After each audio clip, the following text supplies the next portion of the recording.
నమస్కారం కేఎస్ఆర్ గారు. నమస్తే అండి మధు గారు. ఈరోజు మనం అమరావతి గురించి కొంచెం మాట్లాడుకుందాము. ఇప్పుడు అమరావతి మరి ఏంటి రై రై అంటుంది అని అంటున్నారు. మరి ఎంతవరకు అది మీ దృష్టిలో ఎంతవరకు? అంటే గతంలో ఈ అమరావతిని అమర రాజధానిగా చేయాలి అనేది చంద్రబాబు నాయుడు గారి లక్ష్యం అండి. అమరావతి అంటే దేవతల రాజధాని, పేరు కూడా అమరావతి. అవును. దీని ప్రాశస్త్యం కలిగిన ప్రదేశం కాబట్టి ఒకప్పుడు ఆంధ్రులకి రాజధానిగా అమరావతి ఉండేది కాబట్టి వీరు కూడా 2014లో రాజధానిగా అమరావతిని నిర్ణయించుకున్నారు. చాలా వర్క్స్ కూడా స్టార్ట్ చేశారు. అవును. 35,000 ఎకరాలను కూడా సేకరించారు. అయితే ప్రభుత్వం 2019లో ఓడిపోవడంతో ప్రాక్టికల్గా అమల్లోకి మరి సెక్రటేరియట్ కూడా, విధానసభ, హైకోర్టు ఇవన్నీ ఫంక్షనింగ్గా కొలువుదీరే అక్కడ. ఇక రోడ్లు, కోర్ క్యాపిటల్ ఏరియాని డెవలప్ చేయాలి. ఆ అవకాశం జగన్మోహన్ రెడ్డి గారు ప్రభుత్వంలో కాలు రాసుకున్నాడు ఆయన. అవును. అదే ఆంధ్రప్రదేశ్లో మొట్టమొదటి ఉద్యమం అమరావతి రైతుల ఉద్యమమే జగన్మోహన్ రెడ్డి గారి పతనానికి పునాదిగా ఏర్పడింది అనడంలో ఎలాంటి సందేహం లేదు. ఎందుకంటే ప్రతిపక్షాలు ఏమి పోరాటాలు చేయని సమయంలో అమరావతి రైతులు ఆ ఉద్యమ స్ఫూర్తిని ప్రభుత్వానికి వ్యతిరేకంగా గళం విప్పి పోరాడారు. ఆ పోరాట ఫలితమే చంద్రబాబు నాయుడు గారు కూటమి ప్రభుత్వం అప్రహితమైన విజయం. ఇప్పుడు నిన్న సిఆర్డిఏ 40వ సమావేశం, కాటమనేని భాస్కర్ ఆయన చైర్మన్, చంద్రబాబు నాయుడు గారి అధ్యక్షతన సిఆర్డిఏ మీటింగ్ జరిగింది. దానిలో చాలా కీలకమైన డెసిషన్స్ అవి తీసుకున్నారు. ఆల్రెడీ సెంట్రల్ గవర్నమెంట్ గ్యారంటీగా ఉన్న 15,000 కోట్ల రూపాయల రుణం సెంట్రల్ గవర్నమెంట్కి, స్టేట్ గవర్నమెంట్కి కాదు. దేనికి రుణం? అది అమరావతికి. అమరావతి క్యాపిటల్ రీజియన్ డెవలప్మెంట్కి సిఆర్డిఏ అథారిటీకి 15,000 రూపాయలు కేంద్ర ప్రభుత్వం హామీగా 15,000 కోట్ల రూపాయలు ఇవ్వటం జరిగింది. అందులో 25% మొదటి విడత ఈ నెలాఖరు లోపుగానే వచ్చే అవకాశం ఉంది. అందుకని వీళ్ళు టెండర్స్ అవి కూడా పిలుస్తూ ఉన్నారు. ఓకే.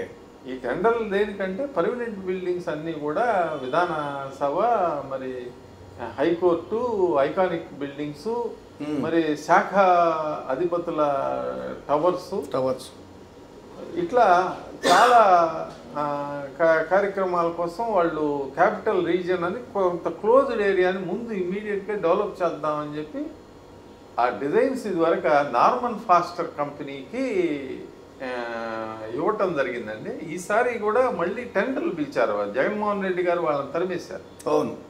తరిమేసేస్తే మళ్ళీ టెండర్ మళ్ళీ ఫ్రెష్గా, అంటే ఆర్కిటెక్ట్స్ అందరూ కూడా ఈ క్యాపిటల్ రీజియన్లో వచ్చే సదుపాయాలన్నిటికీ కూడా ఆర్కిటెక్చరు, ఇంటీరియరు, మరి అది నిర్మాణ పర్యవేక్షణ అన్నీ కూడా చేయటానికి ఒక టెండర్లు అయి పిలవటం జరిగింది. 138 కోట్ల రూపాయలకి L1గా గతంలో పని చేసిన అతనే వచ్చాడు, నార్మన్ ఫాస్ట్. ఓకే. వాళ్ళతో పాటుగా హఫీజ్ కాంట్రాక్టరు, జెనిసిస్ అనే ప్రతిష్టాత్మకమైన సంస్థలు కూడా కలిసి పనిచేస్తాయి. ఈ ముగ్గురు కలిసి ఈ డిజైన్స్ ఇవి అన్నీ కూడా, ఇంటీరియర్స్, పర్యవేక్షణ అన్నీ చేస్తారు. ఇక్కడ ముఖ్యమైన అంశం ఏంటంటే, world bank, Asian development bank 15,000 కోట్ల రూపాయలు ఇస్తుంటే, ఇప్పుడు నిన్న మరి ముఖ్యమంత్రి గారు, లోకేష్ గారు, పొంగూరు నారాయణ గారు వీళ్ళు హడ్కో తోటి, జర్మన్ బ్యాంక్ KfW తోటి మాట్లాడటం జరిగింది. ఇంకో 16,000 కోట్లకి రుణాన్ని పొందుతున్నారు. అంటే 100% ఈ ప్రభుత్వ పదవీ కాలంలోనే అమరావతి క్యాపిటల్ రీజియన్ డెవలప్మెంట్ అంతా కూడా అయిపోతుంది. రింగ్ రోడ్స్ అన్నిటికీ already government central government green signal ఇవ్వటం ఉంది బడ్జెట్లో. అవి కూడా జరుగుతాయి. రైలు మార్గానికి కూడా గ్రీన్ సిగ్నల్ ఇచ్చారు. అలా అమరావతిలో చాలా పాత, ఇదివరకు అలాట్ చేసిన వాళ్ళందరినీ కూడా పిలిపించి మీరు కట్టుకోండి, లేకపోతే మీకు క్యాన్సిల్ చేసి వేరే వాళ్ళకి ఇస్తామని అనటంతో వాళ్ళు కూడా పనులు, సెంట్రల్ గవర్నమెంట్ కూడా ఉన్నాయి, దాంట్లో ఉన్నాయి, చాలా ఉన్నాయి, విద్యా సంస్థలు ఉన్నాయి, సెంట్రల్ గవర్నమెంట్, ఇవన్నీ పనులు జరిగాయండి, ఇంక్లూడింగ్ RBI. ఇలా అక్కడ చాలా వేగంగా పనులు జరగటానికి అంటే 31 కోట్ల రూపాయలు 31,000 కోట్ల రూపాయల రుణం అమరావతి డెవలప్మెంట్ కోసం ఖర్చు పెడుతున్నారు అని అంటే అది చాలా గొప్ప విషయం. 35,000 అంటే దాదాపు 35,000 ఎకరాలు 35,000 కోట్లు అంటే ఒక్కొక్క కోటి ఒక ఎకరం అభివృద్ధి చేయడానికి 1 కోటి రూపాయలు ఖర్చు పెడుతున్నారు. క్యాపిటల్ రీజన్ చాలా బ్రహ్మాండంగా అయ్యే అవకాశం స్పష్టంగా కనిపిస్తా ఉంది. ఇంకోటి ఏంటంటే పేదలకి వెసులుబాటు కలిపి 4,000 మంది పేదల్ని అక్కడ భూమి లేని రైతులు ఉన్నారు. భూమి ఉన్న వాళ్ళకేమో కౌలు ఇస్తున్నారు. అవును, ల్యాండ్ అలాట్ చేస్తారు, కౌలు కూడా ఇస్తారు ఆ గ్రామాల్లో వాళ్ళకి. భూమి లేని వాళ్ళకి చంద్రబాబు నాయుడు గారు 21,000 మందికి 2,500 రూపాయల చొప్పున పింఛన్ ఇచ్చేవాడు.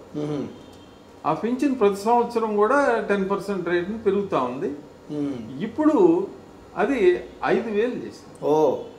ఆ పింఛన్ 5,000 అయింది న్యాచురల్గా. ఆ 5,000 పింఛన్లో 4,000 మంది కట్ చేశారు.